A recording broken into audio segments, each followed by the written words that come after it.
আসসালামু আলাইকুম dear students, কেমন আছো তোমরা? আজকে আমরা বলা যায় আধুনিক পদার্থবিজ্ঞানের সূচনা অধ্যায়ের একদম শেষ লেকচার।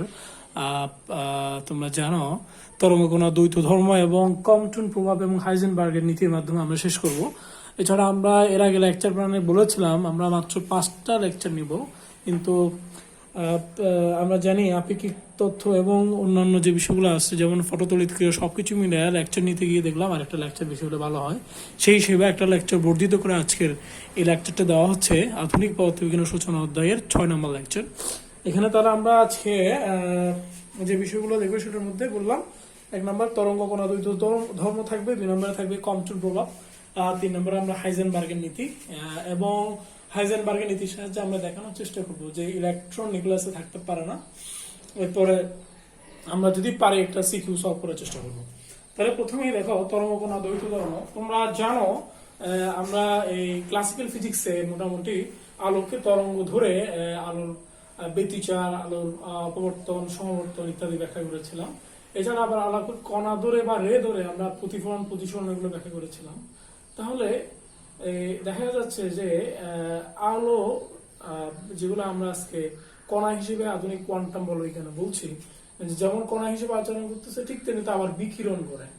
অর্থাৎ প্রকৃতির বস্তুগুলো দুটো ধর্ম একসাথে প্রদর্শন করতেছে। একটা হলো তারা কণা ধর্ম প্রদর্শন করে, পাশাপাশি তারা বিকিরণ করে। সেই তত্ত্ব থেকে বিজ্ঞানী লুইস ডি ব্রকলি 1924 সালে বলেন যে প্রত্যেক গতিশীল কণার সাথে একটা তরঙ্গ দৈর্ঘ্য থাকে এবং এটাকে বলা হয়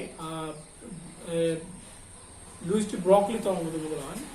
আর এই তথ্যটাকে বলা হচ্ছে তরঙ্গ কণা দ্বৈত ধর্ম। তাহলে আমরা যদি বলি বিজ্ঞানী লুইস ডি ব্রকলি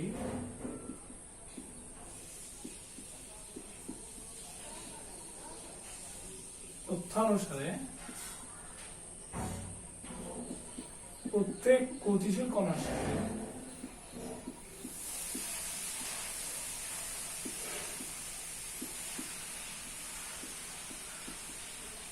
সাথে একটি তরঙ্গ দৈর্ঘ্য বিদ্যমান।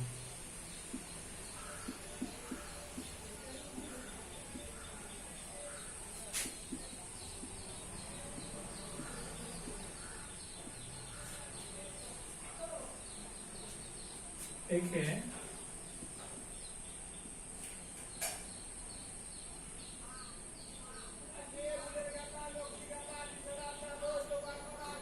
ব্রকলি তরঙ্গ দৈর্ঘ্য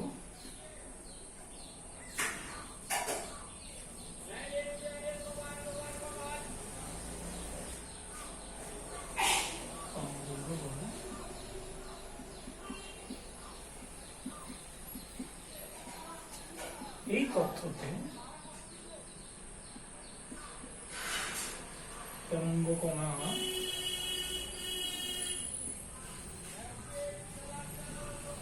দ্বৈত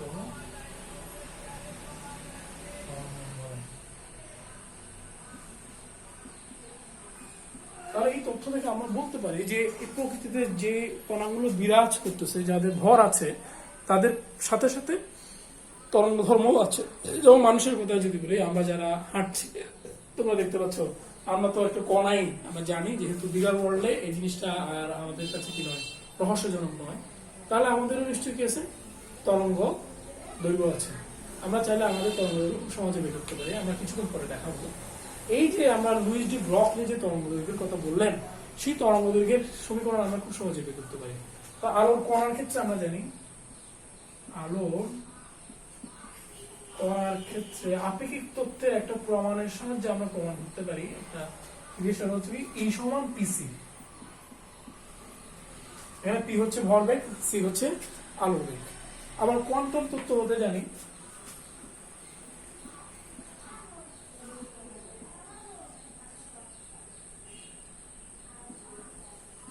E সমান HF। তাহলে আমি যদি দুটোকে সমান ধরে এখান থেকে পি এর একটা সমীকরণ বা ল্যামডার একটা সমীকরণ বের করি, তাহলে সেই সমীকরণটা কেমন হবে একটু দেখি। তাহলে আমরা পাচ্ছি সুতরাং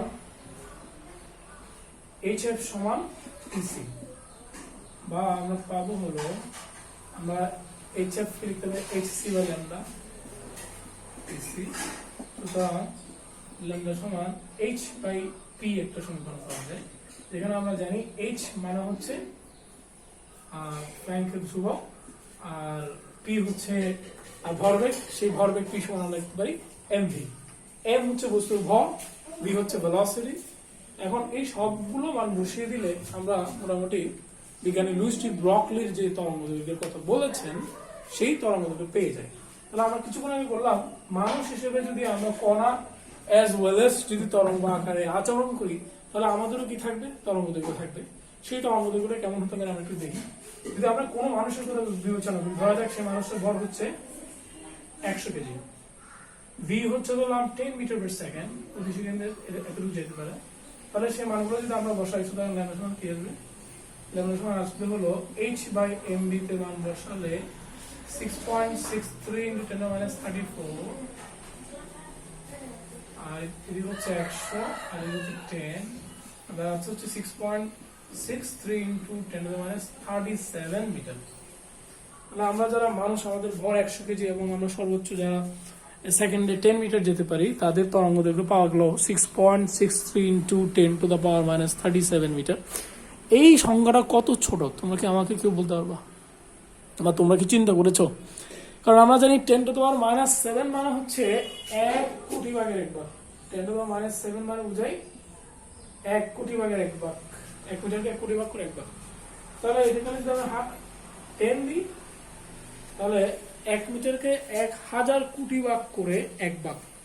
এখন 10 to the minus 37 মানে 1 মিটারকে কত হাজার কোটি কোটি ভাগ করে তাহলে তার 1 ভাগ হবে। তোমরা নিশ্চয়ই বুঝতে পারতেছো এই সংখ্যাটা কত ছোট একটা তরঙ্গদৈর্ঘ্য আইডিয়া দিচ্ছে। এখন সেই তরঙ্গদৈর্ঘ্য যদি আমি আঁকতে যাই, একটু বড় করেও যদি আঁকি,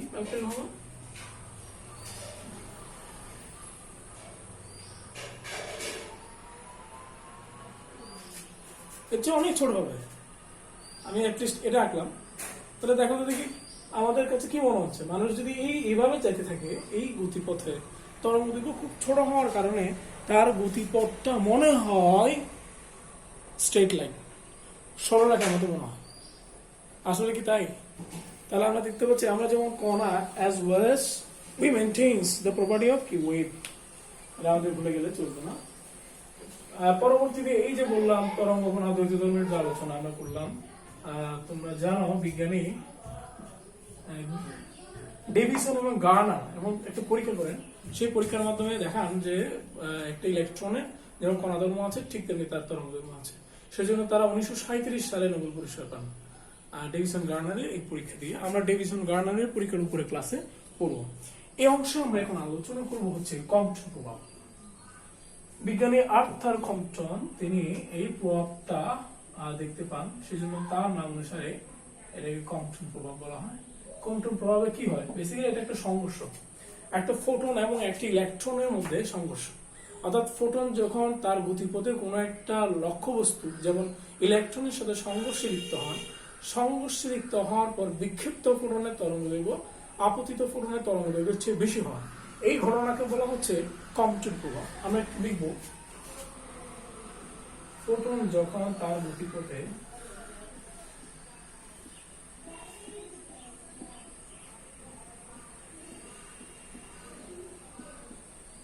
কোনো লক্ষ্যবস্তু মানে ম্যাটেরিয়াল কোনো পদার্থ কথা বলতেছি আমরা, ম্যাটেরিয়াল আমরা জানি ইলেকট্রন, ইলেকট্রন হচ্ছে একটা ম্যাটার, আমরা জানি কণা।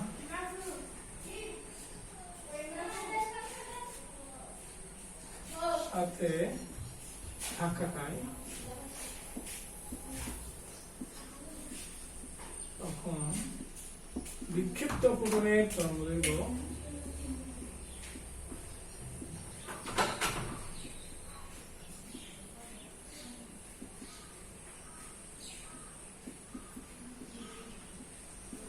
আপতিত ফোটনের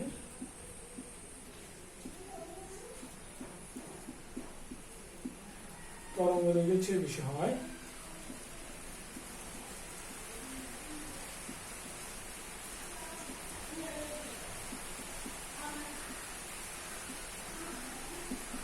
এই ঘটনাকে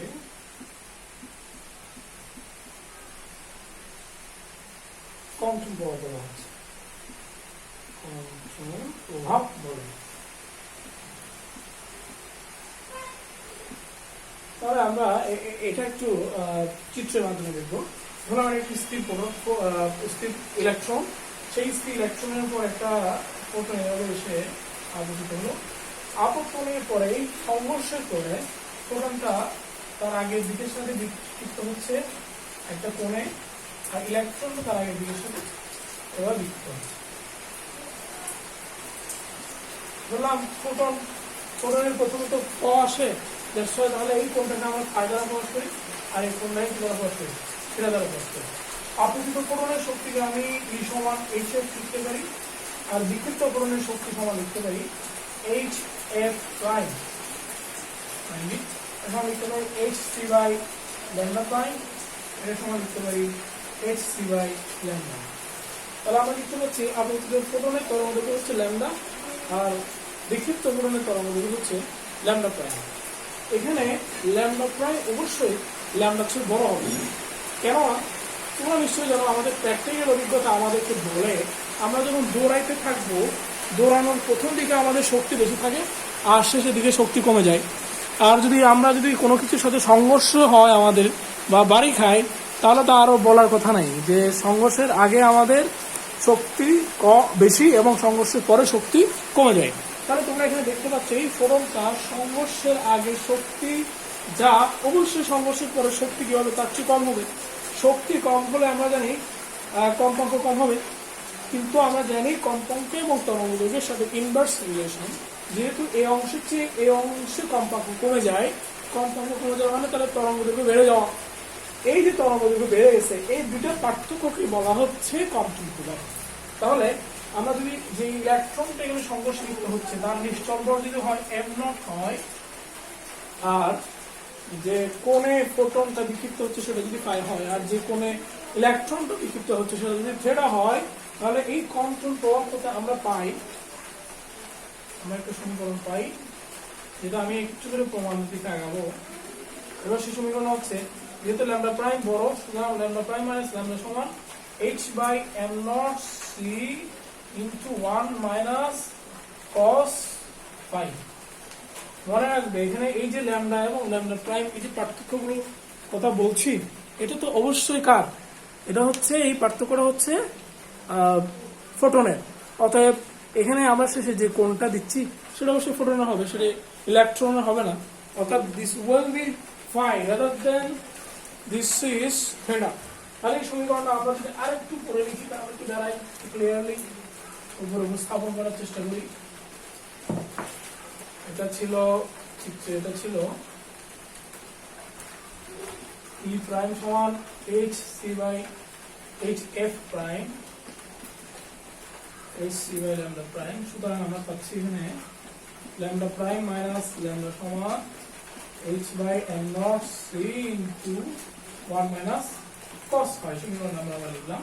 তাহলে আমরা বলছিলাম যেহেতু এখানে ফোটনের তরঙ্গদৈর্ঘ্যের পার্থক্য দিচ্ছি, অতএব শেষের দিকে আমরা কোণ লেখার সময় অবশ্যই ফোটনের কোণটাই লিখবো, অর্থাৎ আদি দিকের সাথে ফোটন যে কোণ উৎপন্ন করে সেই কোণের কথা বলছি এখানে। এইখানে তোমরা খেয়াল করো, h হচ্ছে প্লাঙ্কের ধ্রুবক, যেমন আমাদের জানা আছে 6.63 ইন্টু 10⁻³ জুল সেকেন্ড। এই m0 হচ্ছে ইলেকট্রনের নিশ্চল বল, ইলেকট্রনের নিশ্চল বল।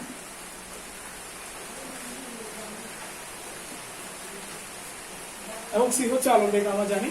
তাহলে একটা উদাহরণ আসতে হবে, এই h বাই m0 c কে বলা হয় কোয়ান্টাম তরঙ্গদৈর্ঘ্য।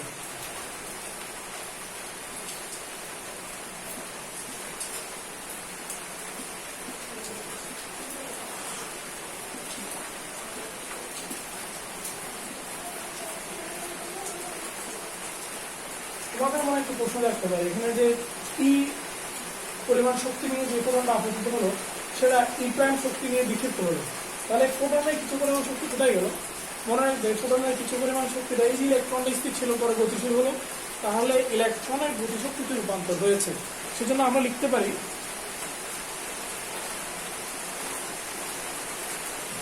এখানে ফোটনের হারানো শক্তি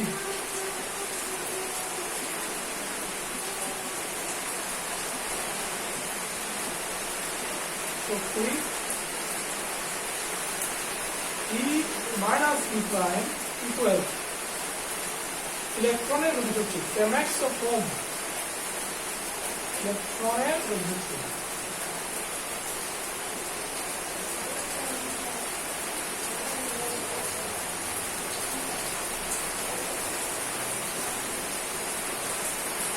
এই সমীকরণগুলো আমাদের একটু কাজে লাগবে। এরপর যে আমরা তোমাদেরকে এই যে ল্যামডা প্রাইম মাইনাস ল্যামডা সমান h by m not sin to 1 minus cot phi সমীকরণটা কীভাবে আসছে তার একটু আইডিয়া দিব, কারণ তোমাদের সিকু যখন সলভ করবা তোমাদের এই প্রাথমিক আইডিয়াটুকু অবশ্যই লাগবে। দেখো সমীকরণটা কেমন ছিল, সমীকরণের জন্য আবার চিত্র আমরা আঁকবো। আমরা বলেছিলাম এখানে একটা স্থির ইলেকট্রন ছিল, সেই ইলেকট্রনের উপর এভাবে আরো বেশি এসে আপতিত হচ্ছে, আপতনের পর এই আপত্তি আরো বেশি এভাবে এটা কোনো বিকৃত হচ্ছিল, ইলেকট্রনটা এভাবে বিকৃত হচ্ছিল। এই কোণটাকে আমরা নাম দিয়েছিলাম তাই এটাকে নাম দিয়েছিলাম এটা। এটা আপতিত ফোটন যার শক্তি হচ্ছে HF সমান hc বাই ল্যামডা প্রাইম, আর এটা হচ্ছে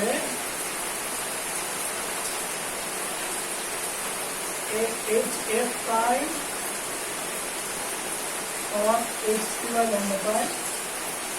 যেহেতু তার নিশ্চয়তা এম নট, তাহলে তার নিশ্চয় শক্তি কত হবে, ইলেকট্রনের নিশ্চল শক্তি মনে রাখতে হবে।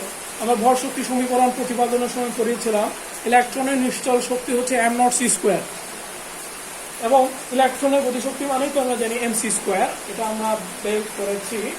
এখন আমরা এই যে সমীকরণটা দেখতে পাচ্ছি, এখানে যে চিত্রটা দেখতে পাচ্ছি, এই চিত্রের আলোকে আমরা মোটামুটি আমরা ভরবেগের সংরক্ষণ সূত্র এবং শক্তির সংরক্ষণশীলতার নীতিগুলো একটু লেখার চেষ্টা করব।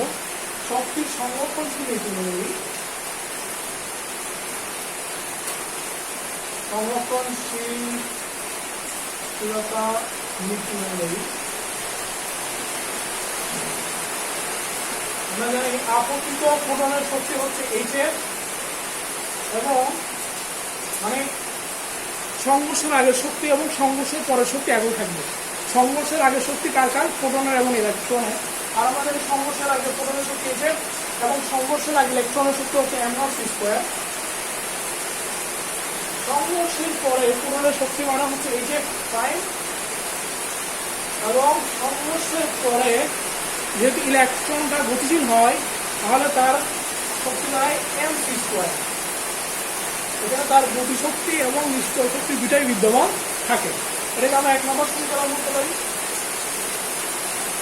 দেখো এখানে আমরা যদি এই অংশটাকে এক্স অক্ষ ধরি আর এই অংশটাকে যদি ওয়াই অক্ষ ধরি, তোমাদের আমরা লিথিয়াম বলবিদ্যার চ্যাপ্টারে দ্বিমাত্রিক সংঘর্ষ করিয়েছিলাম।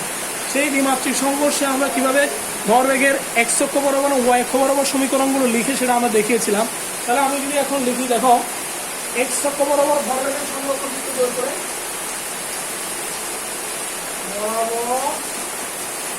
ভরবেগের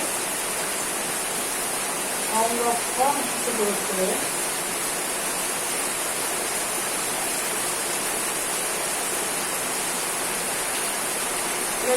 আমি দেখতে পাচ্ছি এখানে আপতিত ফোটনের ভরবেগ হচ্ছে, ফোটনের ভরবেগ মানে হচ্ছে HF বাই সি বলা আছে, কারণ আমরা লিখেছিলাম P সমান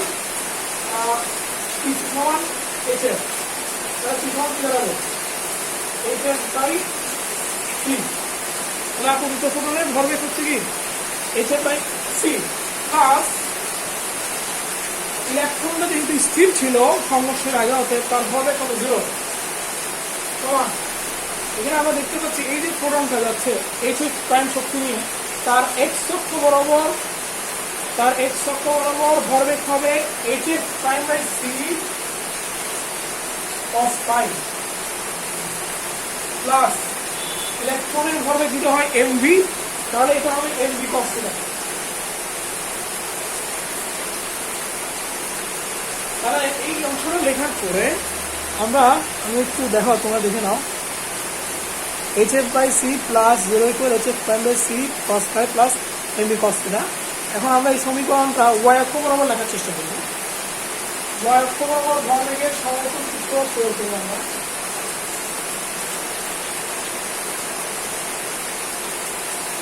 এই সমীকরণটাকে আমরা 2 নম্বর সমীকরণ বলব। এই লিখলাম y অক্ষ বরাবর ভরবেগের সংরক্ষণ সূত্র প্রয়োগ করে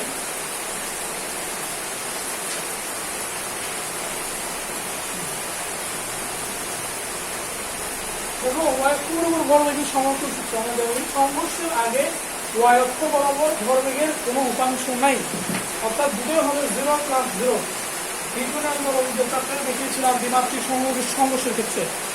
এরপরে দেখো এই যে এটা ভরবেগ যারা দেখিয়েছিলাম p প্রাইম সমান h প্রাইম বাই c, তাহলে এই p প্রাইমের y অক্ষ বরাবর উপাংশ হবে h prime by c sin phi এবং mb এর এদিকে উপাংশ হবে মাইনাস mb sin phi। আমরা অলরেডি 1 2 3 এই তিনটা সমীকরণ পেয়েছি। তোমাদের বইয়ে দেখবা তোমরা এই 1 2 3 সমীকরণ 1 2 ও 3 সমাধান করে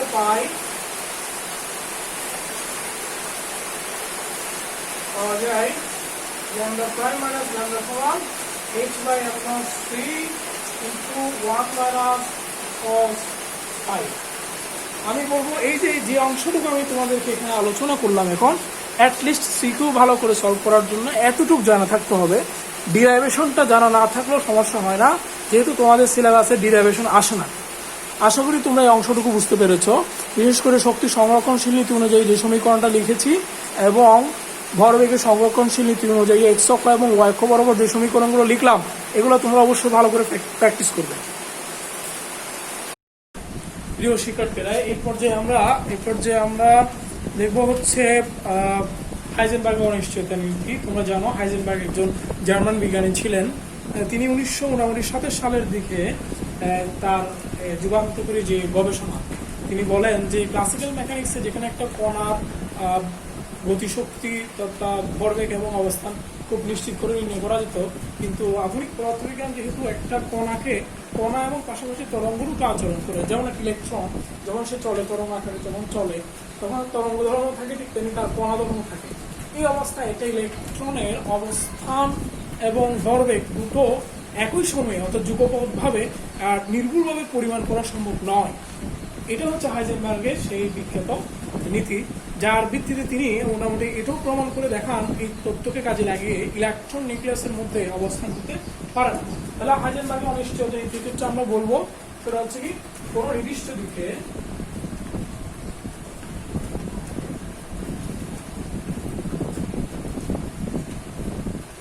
যুগপৎভাবে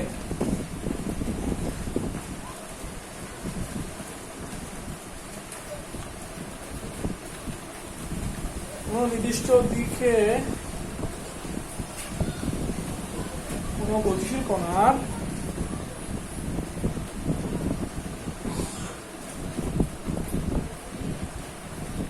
অবস্থান ও ভরবেগের অনিশ্চয়তার গুণফল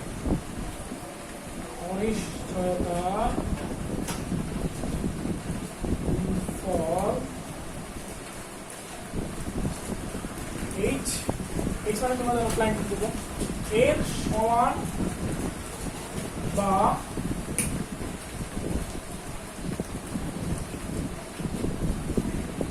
বেশি হতে পারে।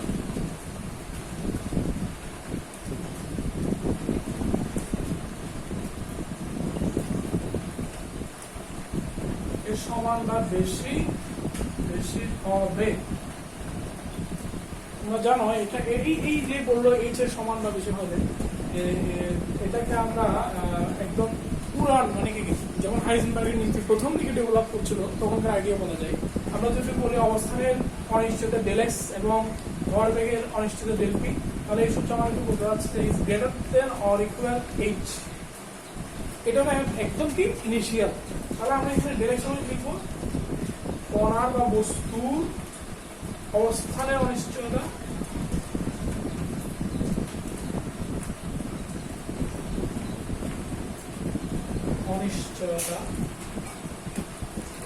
আর ডেল পি আমরা লিখবো কণা বা বস্তুর ভরবেগের অনিশ্চয়তা। মোটামুটি এই সূত্রটা তিনি একদম ইনিশিয়ালি প্রদান করেন। পরবর্তীতে যেটা রূপে ভাবে দাঁড়ায় del x into del p is greater than or equal h by 2 pi হিসেবে সাব্যস্ত করা হয়। তারা এই ভ্যালুটাকে h by 2 pi গণ্য করেন এবং এই h by 2 pi কে আবার এভাবে লেখা হয় del x into del p is greater than h cut। এখানে h cut মানে হচ্ছে h by 2 pi, h by 2 pi, h এর মানকে 2 pi দ্বারা ভাগ করলে মোটামুটি h cut এর মান পাওয়া যায়। এছাড়া আরো পরবর্তীতে বর্তমানে তার উল্টে ভাবে দাঁড়িয়েছে del x into del p is greater than h cut by 2। h cut এর নিচেও একটা 2 আমরা রিসেন্টলি পাচ্ছি। দেখো এই সমীকরণটা আসলে এখানেই থেমে নেই, এটা কোনো একটা বস্তুর কণা বা বস্তুর শক্তি এবং সময়ের ক্ষেত্রেও প্রযোজ্য হয়। যেমন আমরা যদি দেখি এটি গতিশীল কণা, শক্তি এবং সময়ের ক্ষেত্রেও প্রযোজ্য। তাহলে কি দাঁড়াবে? আমাদের ডেলি into del t is greater than or equal h cut by 2। আমরা একদম যদি লেটেস্টটা দিয়ে দেখি তাহলে আমরা এভাবে পাই। এছাড়া এটা কণিক অবস্থান এবং কণিক ভরবেগের ক্ষেত্রে প্রযোজ্য হলে কণিক অবস্থান এবং কণিক ভরবেগের ক্ষেত্রে এই সমীকরণের রূপটা দাঁড়ায় হচ্ছে, আমরা জানি কণিক ভরবেগকে আমরা এল এবং কণিক অবস্থানকে ফাই দ্বারা প্রকাশ করি। তাহলে আমরা লিখব del L into del phi is greater than or equal h cut by 2। একদম লেটেস্ট যে ইনফরমেশনটা আমাদের কাছে আছে সেটা দিয়ে এটা আমরা প্রদর্শন করতে পারি। এরপর যে হাইজেনবার্গের এই যে অনিশ্চয়তা নীতি del x into del p is greater than h cut by 2 or equal, এই সূত্র দিয়ে আমরা দেখাবো যে ইলেকট্রন পুরন এক্সিস্ট উইদিন নিউক্লিয়াস। এটা আমরা এখন দেখানোর চেষ্টা করব।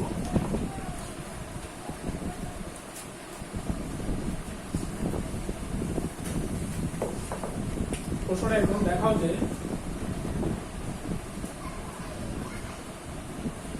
ইলেকট্রন নিউক্লিয়াসে থাকতে পারে।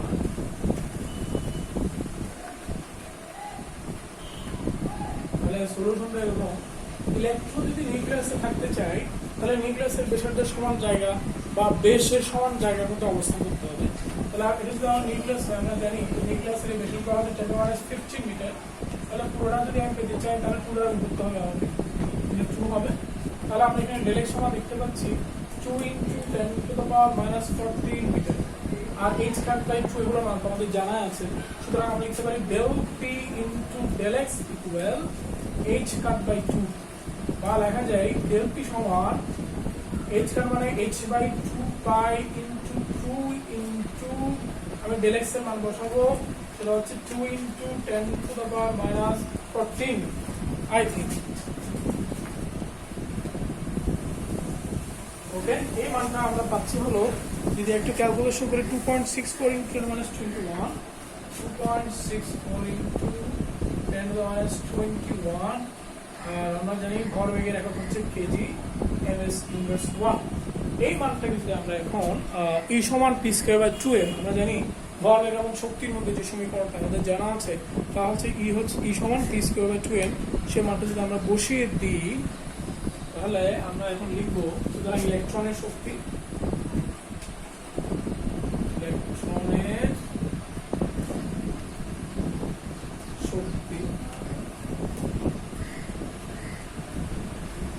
E সমান del p square by p square যায় del p স্কয়ার লিখতে পারি 2m, আমাদের মাস অফ দ্য ইলেকট্রন। তাহলে সেইগুলো যদি আমরা বসাই, ভ্যালুগুলো বসালে আমাদের সমীকরণটা কেমন দাঁড়াবে এবং আমরা জাস্ট ক্যালকুলেশন করলে মান পেয়ে যাবো। সুতরাং E সমান আমরা পেয়েছি 2.64 into 10 -21 I think 21 ছিল, yes, করে আমরা নিচে পেয়েছিলাম 2 into 9.1 into 10 to the power minus 31।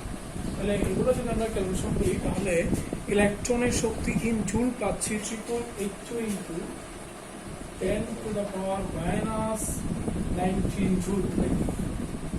Sorry, 10 to the minus 12 joule. আমি এখানে যদি আমরা ইলেকট্রন ভোল্টে কনভার্ট করতে চাই তাহলে আমরা 10 to the power minus 12 এর ভ্যালুটাকে আমরা 1.6 into 10 minus 19 EV দ্বারা ভাগ করব।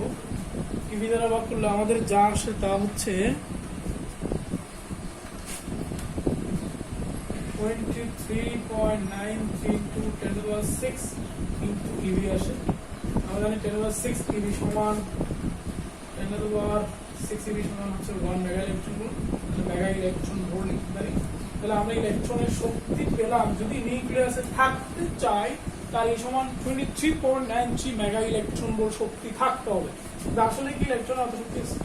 পরীক্ষা নিরীক্ষা করে আমরা ইলেকট্রনের শক্তি পেয়েছি।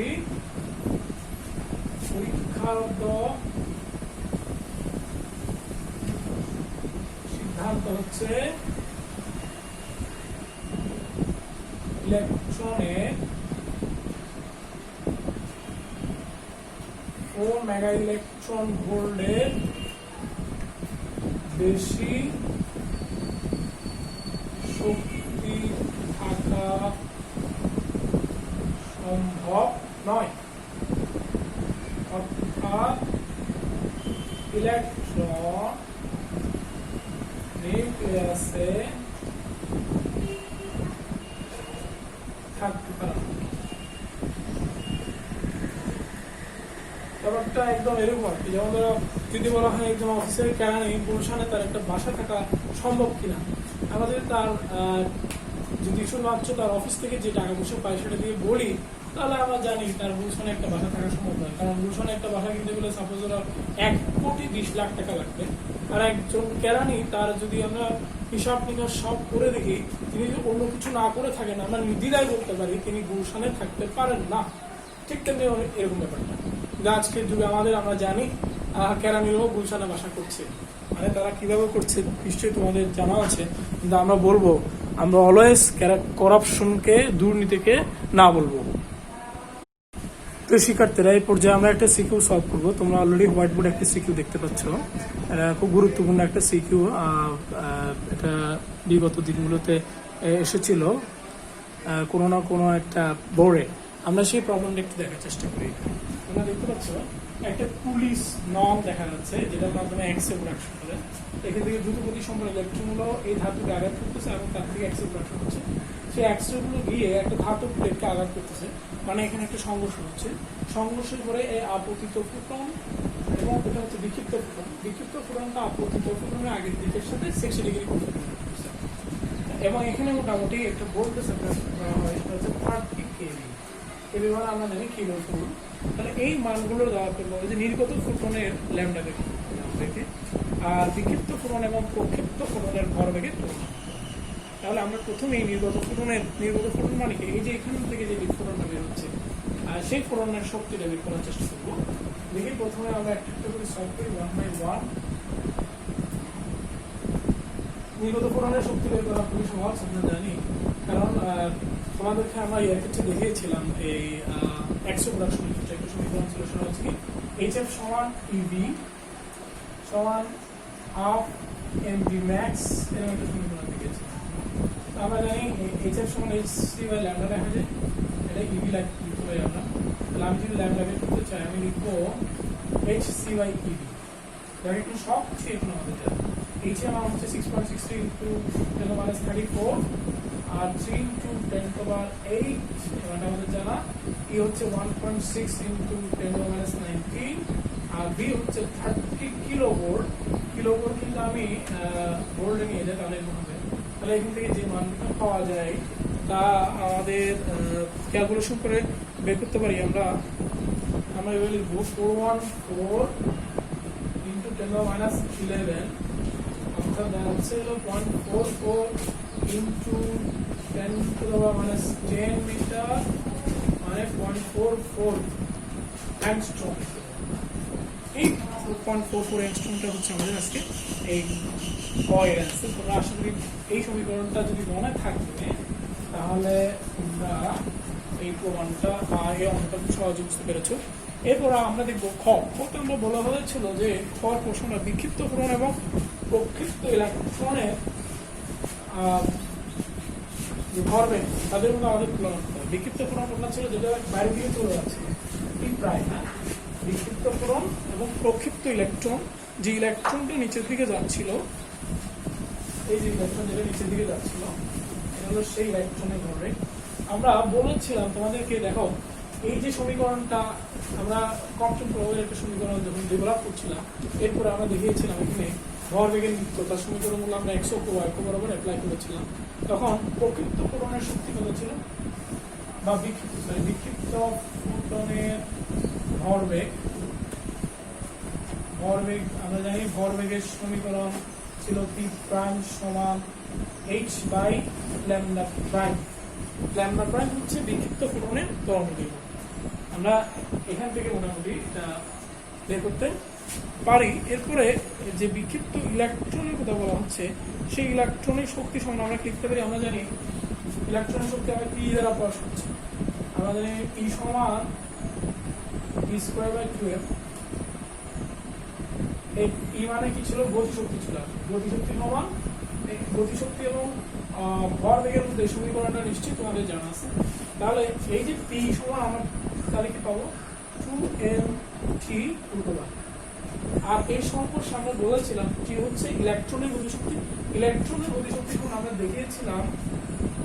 দেখিয়েছিলাম হচ্ছে আপতিত ফোটনের শক্তি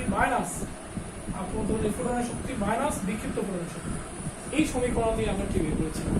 তাহলে আমরা যদি কোনোভাবে ল্যামডা প্রাইম বের করতে পারি, বিক্ষিপ্ত ফোটনের শক্তি বের করতে পারি, ভরবেগ বের করতে পারি, সেই মানটা এখানে বসিয়ে আমরা পি প্রাইম পাবো। আর যদি আমরা এই যে বিক্ষিপ্ত ইলেকট্রনের গতিশক্তি বের করতে পারি, সে মানটা এখানে বসিয়ে পি এ পাবো। তাহলে এই মানগুলো আমরা কিভাবে পাবো একটু দেখি। তাহলে এই ল্যামডা প্রাইম আমাদের প্রথমে বের করতে হবে। তাহলে আমরা লিখবো, এই কথাগুলো যদি বুঝে থাকি আমরা এখন লিখবো বিক্ষিপ্ত পতনের, আমরা জানি এই ল্যামডা প্রাইম মাইনাস ল্যামডা সমান এবং হয়, তাহলে আমরা লিখবো lambda plus h by m not c into 1 minus cos phi। সবগুলো আমাদের জানা, এটা ছিল 0.414 ইনটু 10 মাইনাস 10 ছিল প্লাস 6.63 ইনটু 10 মাইনাস 34 ইলেকট্রনের নিষ্ঠল বল 9.1 ইনটু 10 মাইনাস 30 1 ছিল ইনটু 3 ইনটু 10 পাওয়ার 8 ইনটু 1 মাইনাস cos 60 ছিল এই মানটা নিশ্চয়। এই সবগুলো মান যদি আমরা ক্যালকুলেশন করি তাহলে এই ল্যামডা প্রাইমের মানটা আমরা পাচ্ছি হলো 4.26 ইনটু 10 পাওয়ার মাইনাস 11। তাহলে আমরা যদি ল্যামডা প্রাইমটা পেয়ে যাই, ল্যামডা প্রাইমটা যদি পেয়ে যাই, তাহলে আমরা বিক্ষিপ্ত ফোটনের ভরবেগ যেটা বলেছিলাম পি প্রাইম লিখেছিলাম আমরা h বাই ল্যামডা প্রাইম বের করতে পারি 6.626 ইনটু 10 মাইনাস 34 আর ল্যামডা প্রাইমের মান পেয়েছি আমরা 4.26 ইনটু 10 মাইনাস 11। এই মানগুলো যদি বসিয়ে দিই আমরা তাহলে আমরা পাচ্ছি হলো 1.55 10 to the power minus 22, I think 23 kg meters inverse 1 এই মানটা আছে।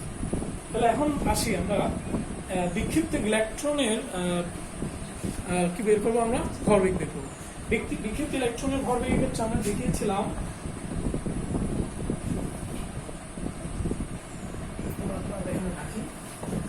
বিক্ষিপ্ত ইলেকট্রনের ভরবেগ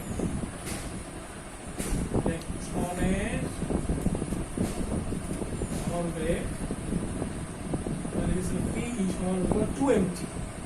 তাহলে এই টিটা সমান ছিল, আমি বলেছিলাম P মাইনাস E প্রাইম, নিশ্চয়ই তোমাদের মনে আছে কনস্ট্যান্ট আমরা দেখিয়েছিলাম। E সমান আমাদের কি ছিল, E সমান আমাদের যে সমীকরণটা আমরা বসিয়েছিলাম সেই সমীকরণটা যদি আমরা বসাই এটা হচ্ছে hc বাই ল্যামডা ছিল minus hc by lambda prime ছিল।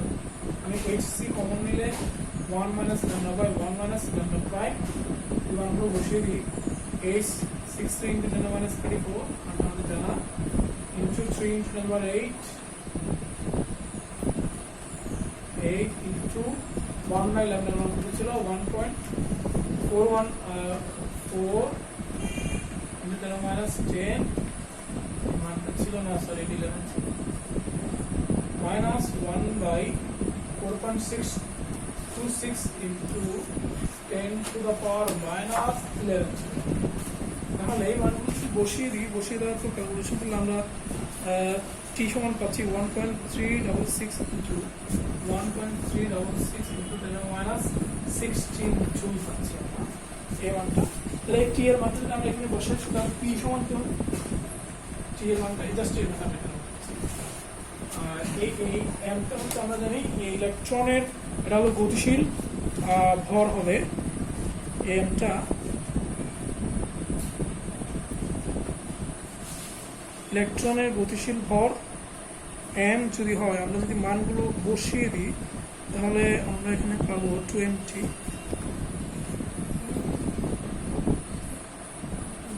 2 ইন্টু 9.1 ইন্টু 10⁻31 ইলেকট্রনের ভর পেলাম আমরা। এখানে আসলে গতিশীল ভর বিবেচনা করবো না, কারণ ইলেকট্রনটা কত বেগে যাচ্ছে আমরা জানি না। ইলেকট্রনের বেগ যদি আলোর বেগের কাছাকাছি হয় তাহলে আমরা গতিশীল ভরটা বসাবো, কিন্তু এই গতিশীল ভরের কোনো হিসাব এখানে নাই। দ্যাটস ওয়াই আমরা কি করবো, নিশ্চল ভরটাকে এখানে ধরে নিব।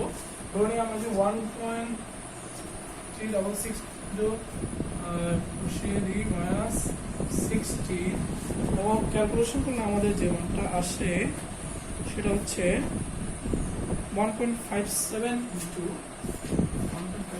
10 to the power minus 6 10 to the power minus 23 kg meter per second। তাহলে আমাদেরকে এই যে আমি অলরেডি পি এর মান পেয়ে গেছি, এর আগে আমাদেরকে পি প্রাইমের মান বের করেছিলাম। তাহলে আমরা যদি এখন পি বাই পি প্রাইম বের করি, অর্থাৎ বিক্ষিপ্ত ইলেকট্রন এবং বিক্ষিপ্ত ফোটনের ভরবেগের মধ্যে তুলনা করি, তাহলে মানটা পাই। সুতরাং আমরা লিখবো পিই বাই পি প্রাইম সমান 1.57 ইন্টু 10⁻23 বাই এই মানটা নিশ্চয় ছিল 1.55 ইন্টু 10⁻23। তাহলে আমরা দেখতে পাচ্ছি P prime equals to P prime into 1 point something হবে আই থিঙ্ক 1.017, অর্থাৎ বিক্ষিপ্ত ইলেকট্রনের ভরবেগ বিক্ষিপ্ত ফোটনের ভরবেগের তুলনায় 1.1017 গুণ হবে। এটাই আমাদের আনসার। এইভাবে দেখো, এটা একটা খুব ভালো মানের অঙ্ক সিকিউ। এখানে আরো অনেকগুলো সিকিউ তোমরা টেস্ট পেপার থেকে দেখে সলভ করলে আশা করি এখানে কোনো প্রবলেম থাকবে না।